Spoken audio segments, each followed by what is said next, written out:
Okay, friends, welcome back. You're looking for a little headlamp right there. Matt Hall coming around those machines. See that? That is our third place finisher, Smokin Ace Kennels. Matt Hall coming in with 8 dogs.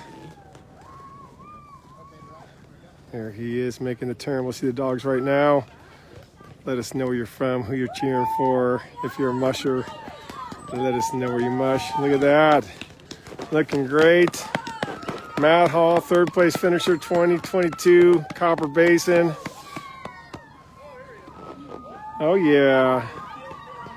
Got a little crowd here cheering him on.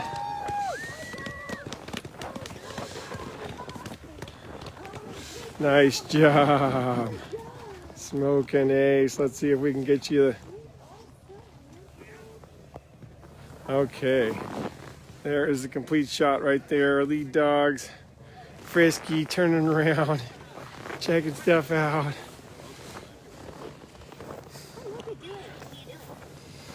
Okay, and Matt, remember, everybody's got to get checked in, so the whole check-in process, just like I did, Rod. And remember, this is a qualifier for rookies, so any rookie who's finished gets, a chance to now get that much step closer to Iditarod. But they got to check in all their gear, mandatory, snowshoes, sleeping bag, different equipment for the dogs. And once he does that, then he can come in and celebrate with his dogs. Here's your crowd today. There we go. We got some great lighting. Appreciate that. Our fantastic photographer for the event. Go ahead and order prints. Support the local folks who are telling the story out here, working hard. Some of the great photography came off the trail this year. And so next in should be Paige Dromby. But right now it's Matt Hall's time. You can see that's what we call a penis protector or genital guard, whatever you want to call it. And that's in order to prevent frostbite. You got a white one on that dog and a black one on that dog. That breaks the wind, protects the bellies. So you have the coats, and then you also have the genital guards and the booties, so the dogs stay warm while running. And then they also have blankets at night that the mushers ship out to the checkpoints too. So pretty darn cool. If you're just joining us here, you're at the finish of the 2022 Copper Basin 300. There's a sign. Matt Hall right there signing in as third place winner right now with 8 dogs. See his lead dogs are wagging away. Excited to be back, looking back at Daddy. Where are we going next? Yeah, where are we going next? You're going to get a big old meal and massages and all the good stuff, all your straw. And there's Tabby Mastiff cheering on Matt Hall from our online audience. That's great.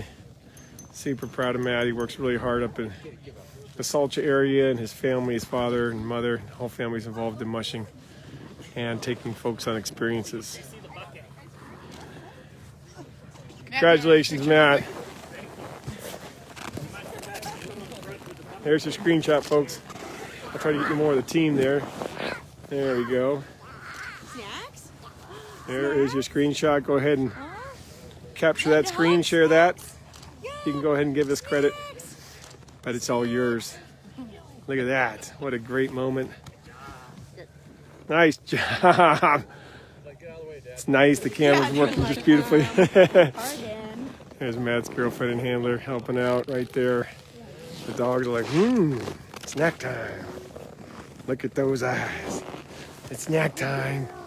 It's snack time. Snack time. Yeah, looks like some big chicken fat, maybe a salmon sliver. Snack time. Is that good? Is that good, you guys?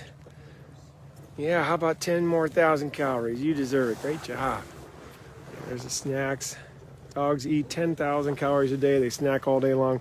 But a musher loves nothing more than to know that their dogs are eating and eating well and consuming. There's all sorts of extra food and meat available for the dogs.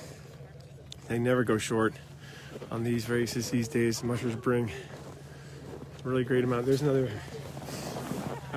look at that genital protector. So for those of you at home wondering how we got to the minus 50, minus 52, you have your dog coats, and you also have another underbelly attachment, coontail, sometimes they're called, pecker guards, whatever you want to call them. There's lots of names for them, but that protects, that breaks the wind and pushes the wind around an area, whether it's the female or male genitals that would freeze. That's really important, and it's really, whether you're in interior Alaska or up in the Arctic in Siberia, or you're Canada, anywhere cold, Norway, Finland, Russia, you have to be able to protect your dogs in the cold because the planet's cold in places. Here's a good look at more snacking for the lead dogs. Crowd of Matt's peers gathered around. You have Jesse Holmes there and Nick Petit. And you have, there's Jeremy Traska and other mushers around, photographers. Just soaking in the moment with you all. You're standing here in Glenallen. How cool is that? The technology on a cell phone beams out on priority band waves to your home, wherever you are in the world watching, from the comfort of wherever. Here we are on day 3+ on very little sleep. Great feelings though all around. The organization put on a great race, and all the checkpoints were super incredible. Lake Louise, my gosh, it's so friendly over there. And over at Sourdough, they built the whole world for us with tents and stoves to keep us warm in that exposed camp area. And then over, of course, at the Chisachina, we were just having a great time there. They have such nice facilities. Really just Tulsan, I mean, all of it. It's just right here in Glenallen. They've just provided for all the volunteers and mushers, and the volunteers provide for the mushers and for themselves. It's just volunteers upon volunteer. So there's Matt's finishing 8-dog team. And Barbara Moore from Pennsylvania. Oh yeah, but 17 feels cold to you, and I get it. I split time. I travel a lot, and cold's relative. Right now we're considering this -5 kind of warm because we just went through 45 degrees colder, and that's no joke. So thanks Susan Davey Lugal saying cheers from Chicago. Here comes the team moving. We'll follow them. Try to give you a little more extended view. In fact, if I start moving now, I think I can get ahead of this and cruise. I've got my gimbal working here now, folks, because it is warmer. So I'm jogging with the cell phone stabilized. And you can get a real behind the scenes. The public's not allowed back here ever. So you could never get this view. And now you get to almost ride with Matt on the sled to his truck. That's what that looks like. And he'll anchor down with that snow hook. No matter what, even if you just ran 300 miles, 2 snow hooks in, folks. You never know if a moose is gonna pop out of the woods in here, or something's gonna go on, the team's gonna take off. So no matter what, even if you think dogs are tired, double hook, bring them in. And Matt's got his whole post-race routine. He's used to the cameras. He's a man of class, so he runs a tourist operation. So if you wanna have a great tour, book with Smokin up in Fairbanks, Salcha, or Matt's father and family. They do like multi-week kind of experiences and trips way up in Eagle. Look at that, we got kids coming over asking if you can pet the dogs. So this really nice kid right here just asked, can I pet the dogs? And Matt said, let's make sure they're finished with their snacks first. Another good lesson at home, right? Dogs that just finished the 300-mile race in Alaska, when they're getting their snack time, probably pretty good just to let them snack, right? And then we'll go ahead and give them some more love and check on them. They all finished a little bit. And then there's Matt's truck set up there. So that's called a dog mushing truck with the dog box. In the box are houses, 1 to 2 dogs in each. Generally the bigger box is 2 dogs. And then this is called a drop chain system, where you can put your whole team every 3 feet on these chains. They can do their thing, pee, poo, shake it out, and that's what every musher here. So those are our dogs from Squid Acres right here. Paige and Cody's dogs, actually. Kate and I are just handling. And so we have a system here where there's our drop chain. We also have houses inside the trailer. These are our houses here, so they come in lots of different styles. Metal. We can look at UR's. UR's is right next door to ours. He came in second, so you can see his is pretty fancy. Iditarod champion, wins the Dodge, gets the big nice wrap from his sponsor. So lots of investment tons of cash, lots of heart, lots of tears, lots of blood, all wrapped up in this sport. Don't get into this level of commitment unless you're ready to give your whole life to it.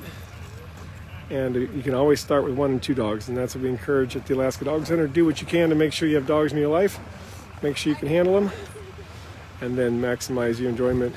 Here's the kiddos getting a cool shot. That's a nice dog. That's a future mushers right here from Glenallen. You want to what? What do you want to do? I wanted to be a musher when I grow up. Me too. Really? Yeah. Wow, what do you like about it? Because we get to spend time with the dogs. And that's one of my favorite animals. So that's one of the There you go. I agree too. And if you didn't hear at home, because sometimes our mic is a little bit choppy here, because you get to spend time with dogs. That's why they want to be mushers.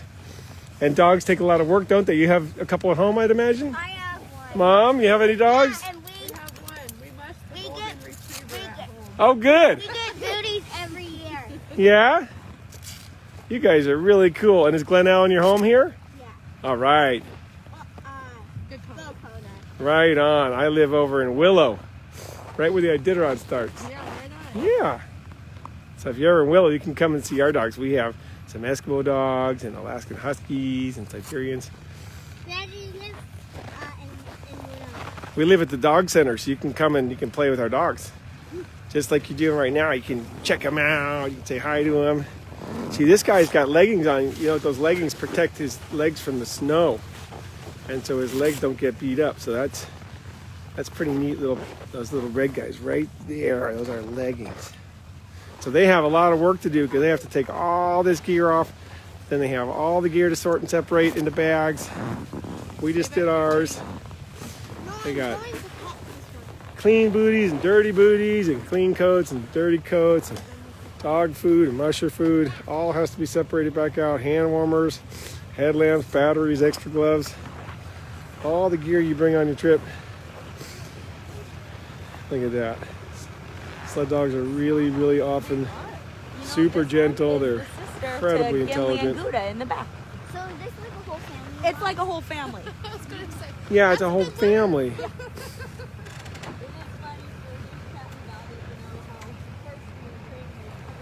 Look at that. Yeah, getting right in there and saying hi.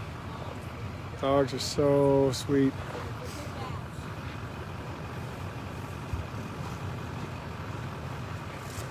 There we go. You're their cousin. And it is getting dark here. We are waiting on the next team to come in. Should be Paige from Team Squid, veteran musher. She left the Chisto checkpoint, Chistachina, with 6 dogs, so a small team. She wanted to make sure that her dogs that had little tweaks on their wrists and shoulders and such got warm and got a chance to relax. Have a good experience. So she's running with just 6, and she should be here pretty soon. Kids are still helping out, and they're now helping taking off, or maybe a booty. Are you taking out? Are they helping with the booties? Oh boy, the booties are pretty tight. So those Velcro straps are pretty hard sometimes if you've got small fingers, especially if they're frozen. But there, he got some off, and he's putting them in the frozen booty pile. Nice job. And there's the frozen booty pile. Right? And then those get washed, and if they don't have holes in them, they get strung out to dry, and they get used until they have holes. And why do we wear booties? We wear booties because dogs' paws, you'll see that at home.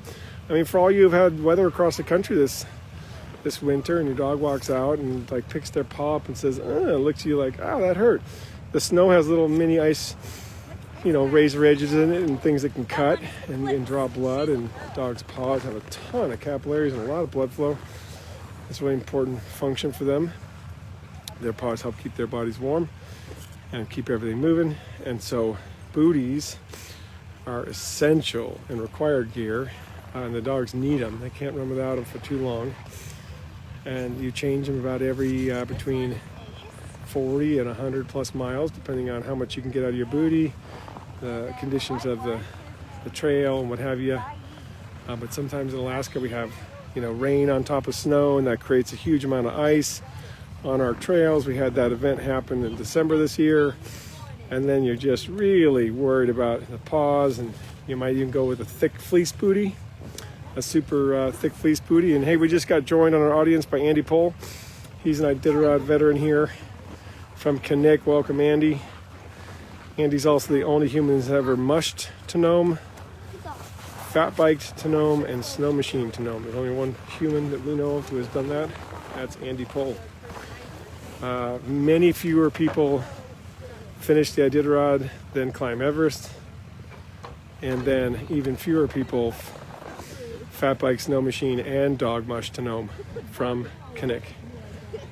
So pretty cool. These dogs, of course, are probably the more fun journey.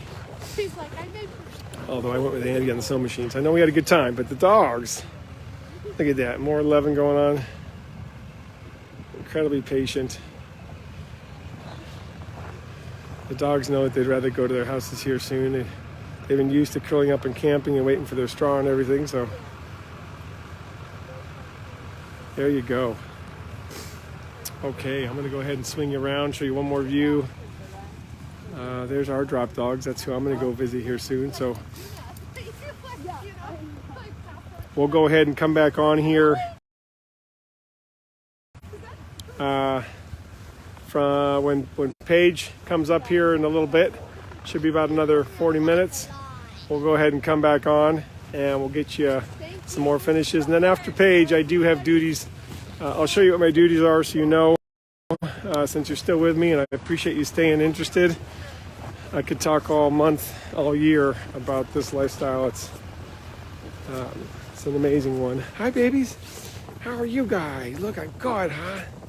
Getting all stretched out. So this is our world in here, and we have spent our time organizing the trailer. We have more drop dogs over here. When Paige left Chistochina, she left us 4. Those are officially checked out dogs, meaning the vets check them, verify their condition, make sure they're healthy, meaning that they've been, thoroughly, this is not some other underlying issue that needs immediate attention. So they'll go ahead and give them a full check, and then they fill out a form that officially has the dog's name and information, and that dog is now in the care of the handlers.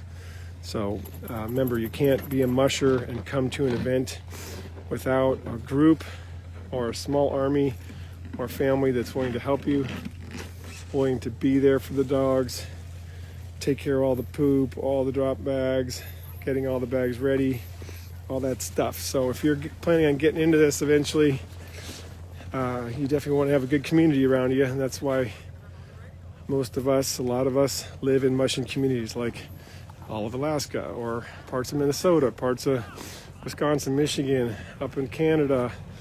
Quebec has a huge mushing scene out there. Yellowknife, Whitehorse, up in Europe, up in Norway, Finland, Sweden, up across eastern Russia, all over. You want to be in a community of people who are doing what you're doing and who have a similar lifestyle. So if you have a family emergency, you need to go away and you need to get help with a sitter, you got people who know that your dogs are some of the world's best athletes and need extra special nutrition. They need more, much more than a normal household dog. These guys are absolutely the kind of spirits in there that will blow your mind if you were able to see them work day in and day out. So that needs a lot of calories, a lot of love. Different ointments, different supplements. So again, if you're planning on getting into it, go ahead and move where people are who are doing and living and sharing your passion, because that's the kind of people you're going to need. And Judy Quinn just asked from online audience. Oh, she just said, sure, appreciate your coverage. You're welcome. It's good to be back. Tony Spear Solomon, a good friend from online here. These are very social pups. They start very early age. And Tony's right. Tony's one of our real elders here who supports the mushing community in a huge way. And what she's getting at there is, In fact, in Alaska, almost all the puppies of the prominent kennels spend all summer long meeting tourists every day, all day, and they just become the most wonderful, well-adjusted dogs. You'll always see Martin Boozer and Jeff King and Mitch Cheevy and those folks having, puppies, and they'll even trade breedings to mushers to have the puppies for the tourists, of course. And then they're just very, very, very important. Yeah, very important that the puppies get a lot of attention.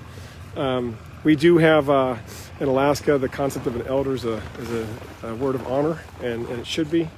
I think it's the American culture that's screwed up, that thinks that once we start talking about elder, we're talking about something other than wisdom and grace and big picture. I always see elders as having big picture.